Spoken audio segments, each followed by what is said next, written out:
My loving audience take my love and subscribes my channel. And dive B&B stories. Have you ever had one of those moments where a simple conversation feels like you're walking straight into a trap? That is exactly what's happening right now with Taylor and Steffy on The Bold and the Beautiful. It starts out so normally, with Taylor showing up at the Cliff House looking all eager and ready to talk. But if you're a fan of this show, you know that nothing is ever just a friendly visit when Sheila Carter is involved.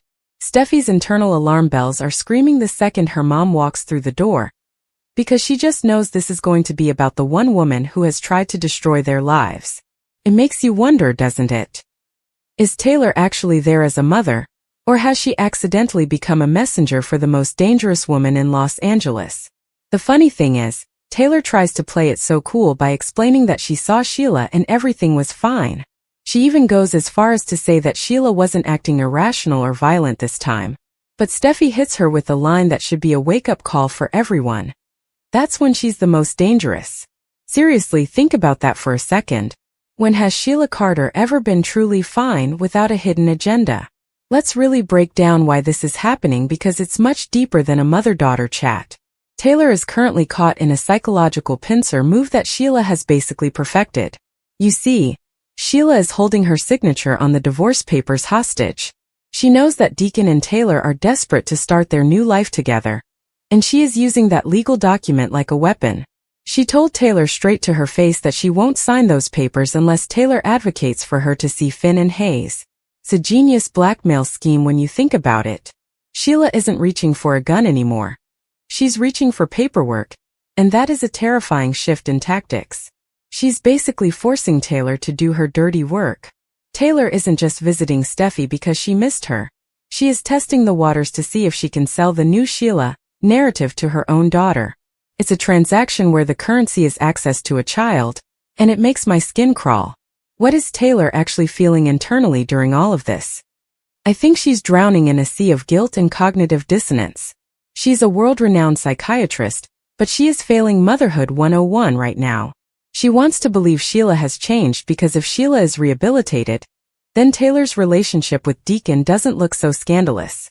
She's trying to normalize the abnormal so she can have her own happy ending. But imagine being Steffy in this situation.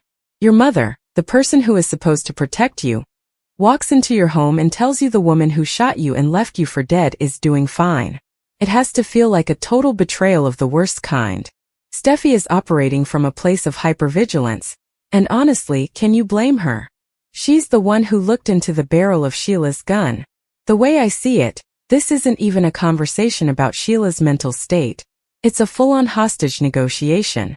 Sheila has successfully weaponized Taylor's empathy.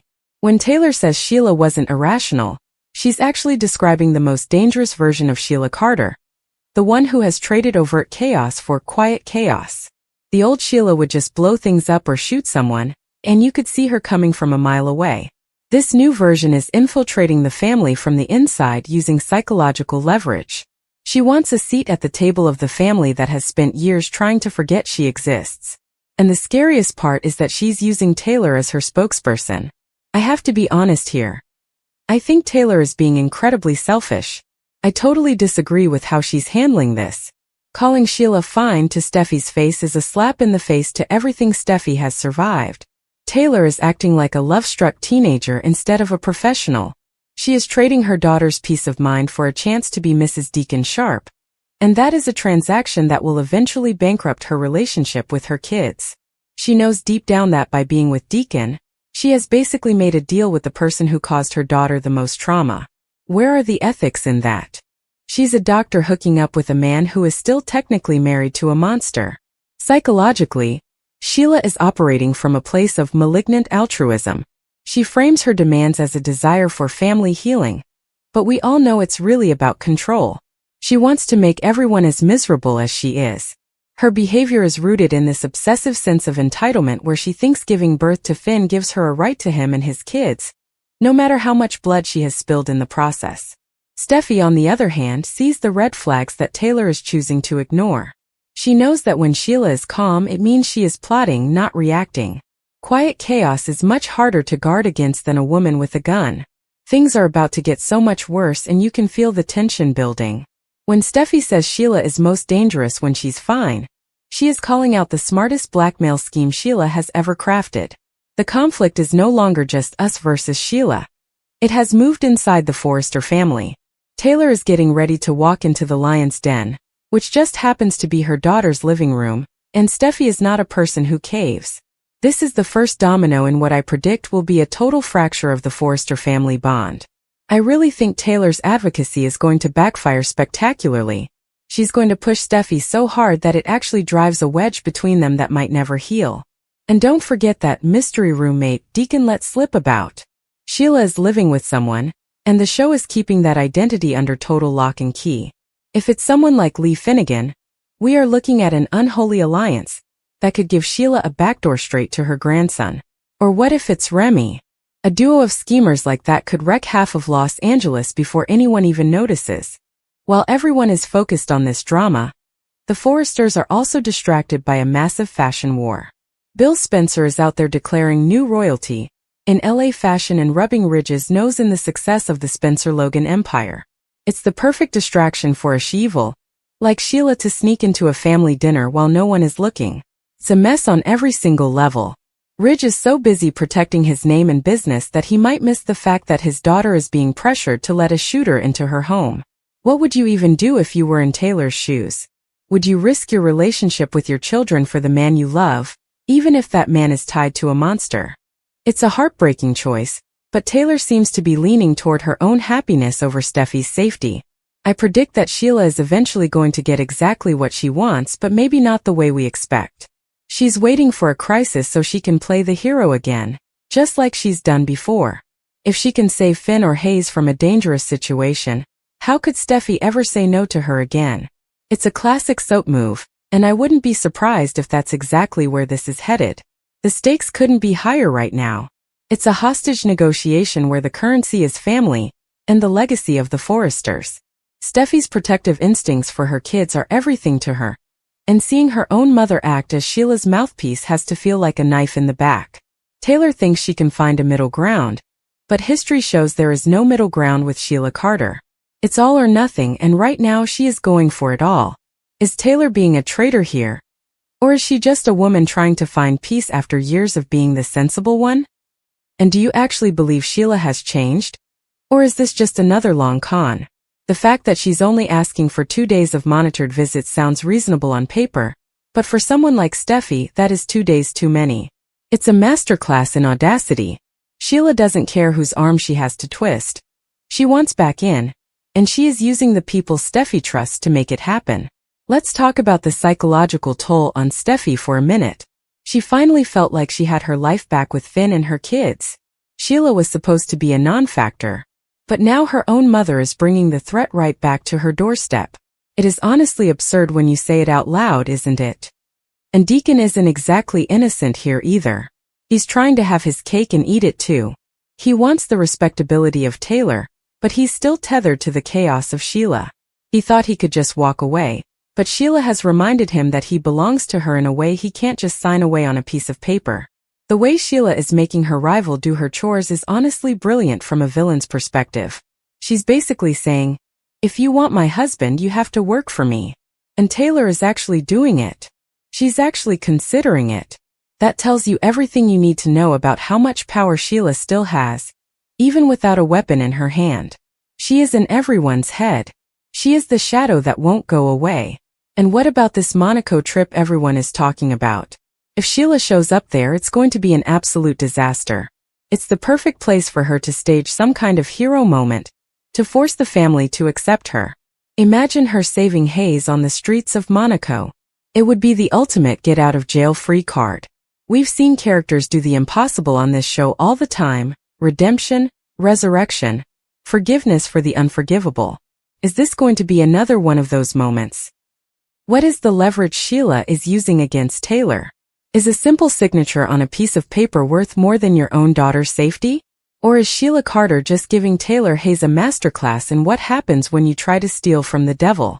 Think about that for a second.